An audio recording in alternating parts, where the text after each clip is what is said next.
Working in the high-end furniture game, you meet all sorts. But Jake? He was something else. Every Thursday, like clockwork, he'd stroll into the showroom with a coffee in hand and a lopsided grin that said he owned the place, even though he never bought squat. I remember the first time he walked in. I was arranging a display of Italian leather sofas, real pricey stuff. He sauntered over, his eyes scanning the price tags, but not in the way most folks do. "Hey there," he started, leaning too close to a lamp that cost more than most people's rent. "What's the story with this one? Looks comfy enough to sleep on forever." I smirked, stepping in before he could test that theory. "It's handcrafted. Top of the line. But yeah, definitely not for napping." Jake chuckled, running a hand through his messy hair. "Guess I'll have to keep my shoes off then." We chatted, mostly him asking about the furniture, me trying to gauge if he was serious about buying anything. Turns out, he wasn't. That first day, he left with a wave and a "see you around." One slow afternoon, he dropped by with that same casual swagger. The store was dead, which meant I couldn't avoid a longer convo. "So, Elsie, right? You ever get tired of talking about couches and tables all day?" I leaned against the counter, crossing my arms. "It pays the bills. Besides, it's not so bad." "What's your deal anyway? You come in here all the time, but never buy anything. Are you in the biz, or just like messing with me?" Jake's laugh was a full-bodied sound that filled the room. "Nah, I'm not messing with you. Just like the vibe here, I guess. Plus, you're kind of fun to talk to." That day, he stayed longer than usual. We talked about everything, music, movies, you name it. He had an opinion on everything and a story to match. When he finally left, he turned at the door. "Hey, Elsie? You want to grab coffee sometime? Outside of these expensive walls?" I hesitated. This was new territory. "Sure, why not? But if you're planning to run a tab there too, I'm bringing a calculator." "Deal," he said with a laugh, and then he was gone. Coffee with Jake became our thing. Every time we met, he'd pick a spot as eclectic as the furniture he never bought. Each cup of coffee felt like a continuation of a conversation that never really ended. It flowed from furniture to life plans, from jokes to personal dreams. A year flew by since Jake and I started dating. He had this knack for making ordinary days feel like little adventures. It wasn't just coffee dates anymore. We had road trips, late-night movie marathons, and lazy Sundays spent wandering through flea markets. He seemed genuine, you know? Like a real stand-up guy. Then, out of the blue, during a picnic in the city park, nothing fancy, just us and some takeaway sandwiches, Jake got down on one knee. I almost choked on my soda. "Elsie, will you marry me?" he asked, holding up a ring that caught the sunlight just right. I laughed, half because I was nervous, and half because it felt so right. "Are you serious right now?" "Dead serious. I want all my tomorrows to start with you." His eyes were all hopeful, like a kid waiting to see if he'd won the top prize at a carnival game. I didn't need to think about it. Yes, Jake. Of course, yes. The next thing was meeting his folks. Jake had mentioned them, but we hadn't spent time together, and from what he said, they were a bit uptight. He decided it was time to introduce me properly, so he planned a dinner at their place. When we arrived, their house was, let's just say, eclectic. Every corner crammed with some fancy piece from a different era or style.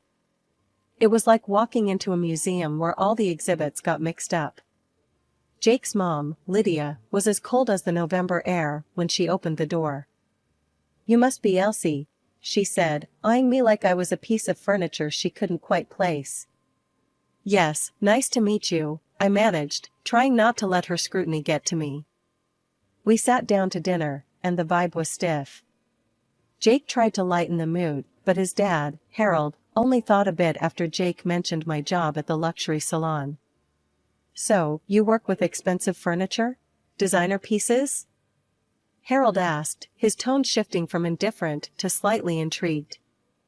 That's right, I said. I help people choose pieces that work for their homes. Lydia perked up too.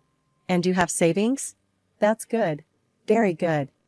The conversation slowly turned to their interest in my financial stability rather than getting to know me. It was awkward, but I played along. After dinner, Lydia cornered me in their living room turned bizarre showroom. Elsie, dear, could you suggest something for this room? It feels a bit cluttered, she said, waving a dismissive hand around. I looked around, biting my tongue to avoid saying it looked like a yard sale gone mad. Instead, I put on my professional smile. Well, you might consider streamlining the styles. Maybe pick a theme or a period you like and build around that. There are some great, affordable alternatives to these high-end pieces that can give you a cohesive look without breaking the bank. Lydia's nose wrinkled. I don't want alternatives. I want the real deal, the stuff you sell in your store. I just thought, with your discount or whatever, you could help us out. The way she said it, like I owed them something, irked me.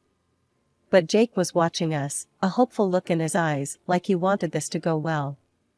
I'll see what I can do, I said finally, even though I knew I'd be careful about any help I offered. Wedding talks with Jake and his parents were like walking into a hurricane and trying to stop the wind. His folks had their hearts set on a blowout bash. But here's the kicker. Lydia, with her taste for the finer things, dropped this gem during dinner one night. Women always dream of big weddings, so they should foot the bill, right? Her smirk told me she wasn't just throwing ideas around. She meant it. I nearly choked on my water. Well, Lydia, this woman dreams of a simple wedding. We're not breaking the bank or my sanity over one day. Jake, caught in the crossfire, gave me that look, the please go easy on my mom look. But nah, not this time. Elsie's right, he finally said, though his voice had the weight of a man walking to the gallows. We'll keep it simple. The wedding day came, and true to my word, it was simple, beautiful, but understated. Jake's parents plastered on their best sour grapes faces throughout the ceremony. I caught Lydia muttering to a relative, "You'd think a girl who sells fancy furniture could put on a better show." I let it slide. The day was about us, not them. I was floating, my heart full, as I said I do, to a modest gathering of our closest friends and family in the little garden behind our favorite cafe. Post-wedding life kicked off with Jake suggesting we rent a large apartment. You can deck it out just how you like, he said, knowing full well his bank account was running on fumes. I'll pitch in when things pick up for me. So, I signed a lease for a chic place that cost a pretty penny, $2,500 a month. My savings took the hit for the furniture and appliances. I went all out, styling it into a space that could have graced the pages of a design mag. When his parents visited, Lydia's eyes nearly popped out. This place, it's like something out of a movie, she gasped, touching the suede of the couch like it might vanish. I want this. All of this. Jake beamed like he'd built the place himself. Elsie has an eye for style, he boasted to his friends over drinks one evening, the apartment serving as the perfect backdrop for his tall tales of taste. But the bills? All mine. Rent checks, furniture receipts, you name it. My bank account knew the truth, even if Jake was playing the part of the man of the house. One particularly sharp memory was when Lydia pulled me aside during one of their visits, her voice a mix of honey and vinegar. Elsie, darling, maybe you could help us do the same with our place? Since you're so good with money and all. The way she said it, like I was some kind of cash wizard, it almost made me laugh. Almost. Lydia, decorating's one thing, but managing money's another. You start with a budget, something realistic. Her face fell. Clearly, budget was a dirty word in her book. But I wasn't about to school my mother-in-law on finances on top of everything else. The grind at the luxury furniture salon paid off. After months of hustling, the bosses noticed, and bam, promotion landed in my lap. They shuffled me over to the wholesale department, a whole new game with bigger clients and bulk deals. The team there was tight-knit, but they welcomed me with open arms. One person, in particular, made the transition smoother, my new boss, Sarah. She was around my age, sharp as a tack, and had an eye for design that even I admired. We clicked right off the bat, swapping stories about nightmare clients and dream projects over coffee breaks. One evening, back at our plush apartment that I'd decked out from my own pocket, I mentioned Sarah to Jake over dinner. "She's got this killer instinct for deals, you know? Closed two just this week that everyone thought were dead in the water," I said, passing him the salt. Jake, munching on his spaghetti, looked intrigued. "Sounds like a powerhouse. We should have her over for dinner, show off some of your handiwork here. Might be good for your career, huh?" So, we invited Sarah over the following weekend. I spent the day tidying up, while Jake decided he was Gordon Ramsay. The menu was his doing: roast chicken, garlic mashed potatoes, and green beans, fancy, but not too over the top. Sarah arrived on time, her eyes widening as she stepped into the living room. "Wow, Elsie, this place is incredible. You did all this?" "All her," Jake chimed in, leading her on a tour. "Wait till you see the dining setup." Dinner was lively, thanks to Jake. He was on a roll, cracking jokes, refilling glasses, laughing a little too loud. At some point, he was more of a host than I was in my own home.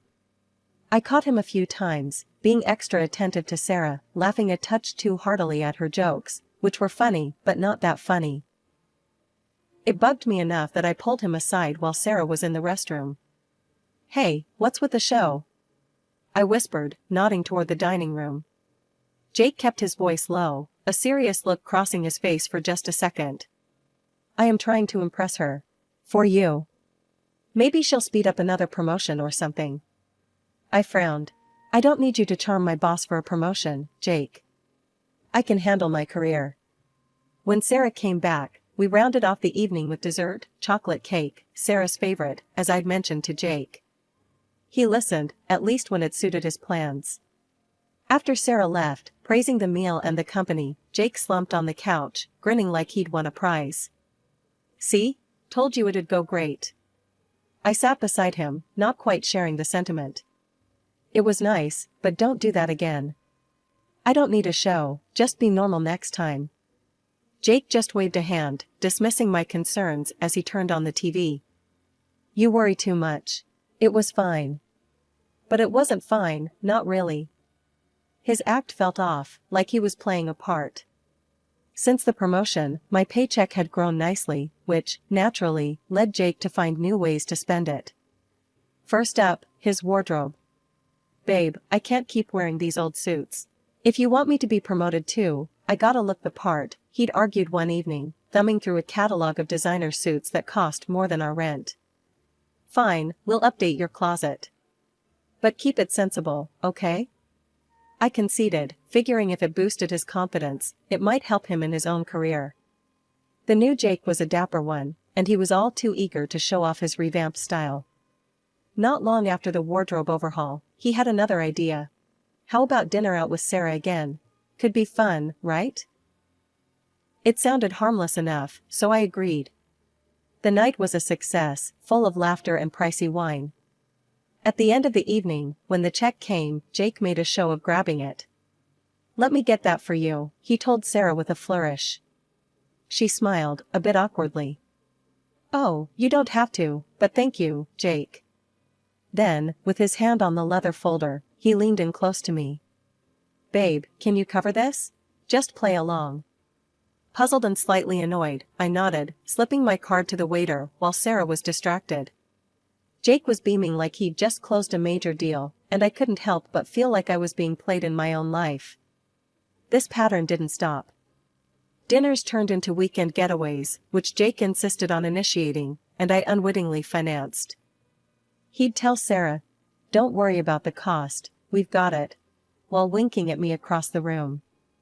It was during one such trip, a luxurious beach resort stay, that I hit my breaking point. As I signed yet another exorbitant bill, Jake clapped me on the back. "Isn't this great? Sarah's having a wonderful time. Good for your career, this." That night, in our hotel room, I confronted him. "Jake, I can't keep this up. These trips, these dinners. It's too much. We're supposed to be a team, but I feel like your bank more than your wife." Jake's face darkened, his voice cold and sharp. I'm doing this for you, for us. If you can't see that, maybe you should just enjoy it alone. I'm busting my ass here trying to help your career. After that, things changed. Jake started staying late at work, or at least that's what he said. Sudden meetings, unexpected calls, it became his new normal. I was sad, sure, but also furious. I wasn't going to be his meal ticket anymore. The joy of our dinners and trips had soured, turning into a reminder of how much I was losing, not just money, but a partner I thought I knew. The call from Sarah to come to her office immediately sent a cold wave of anxiety through me. What could it be? My mind raced with every possible mistake I might have made, every deadline, every email. I knocked on her office door, my heart hammering in my chest, and stepped inside. Sarah was sitting behind her desk, her expression serious, the usual warmth absent. My gaze fell on an alarming number of bouquets and unopened gift boxes piled in one corner. Elsie, please, have a seat, she gestured to the chair across from her. We need to talk about something important. Her tone was so grave it made my stomach turn. I sat down, clutching my hands in my lap, preparing for the worst. Sarah sighed, her eyes meeting mine with a mixture of concern and discomfort. It's about Jake, she started, and my heart sank. His behavior has been, well, inappropriate. I blinked, confused. Inappropriate how? She gestured to the gifts. He's been sending these. Flowers, jewelry, even designer clothes. It's excessive and, frankly, uncomfortable for me. He's crossing professional and personal boundaries, Elsie. I felt a hot flush of embarrassment. I had no idea, I stammered, feeling naive and foolish. Sarah leaned forward, her voice softening. I value our friendship, and I respect you immensely, Elsie. That's why I need to be honest. He's making advances. I've told him repeatedly that I'm not interested, that I see him only as your husband, but he isn't listening. I swallowed hard, a lump forming in my throat. Thank you for telling me, Sarah. I'll handle it. My voice was a whisper, barely holding back tears. I got home, still reeling, only to find Jake in the living room, a suitcase by his side. His demeanor was light, almost giddy, which only fueled my growing anger. There you are. I've got news. He beamed at me impudently, as if oblivious to the storm inside me. I've decided it's time for a fresh start.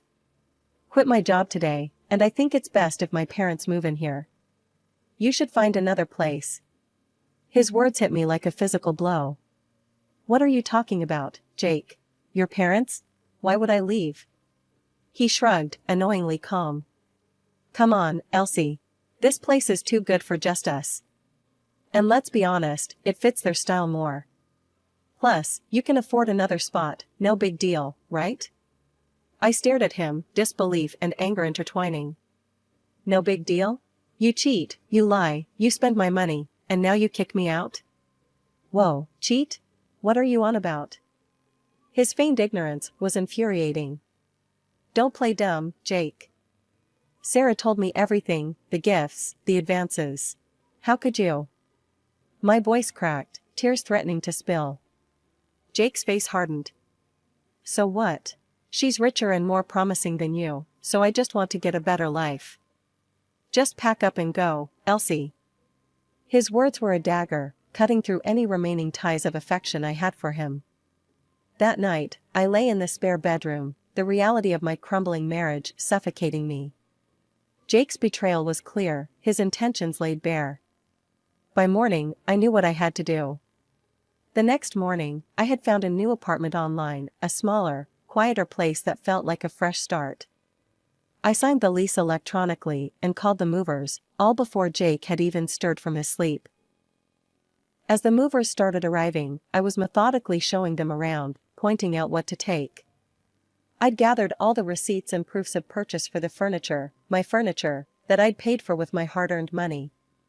I was ready, determined. Jake stumbled out of the bedroom, bleary-eyed and confused as he saw the movers loading up boxes. "What's going on, Elsie? Why are you taking the furniture?" I held up the folder stuffed with receipts.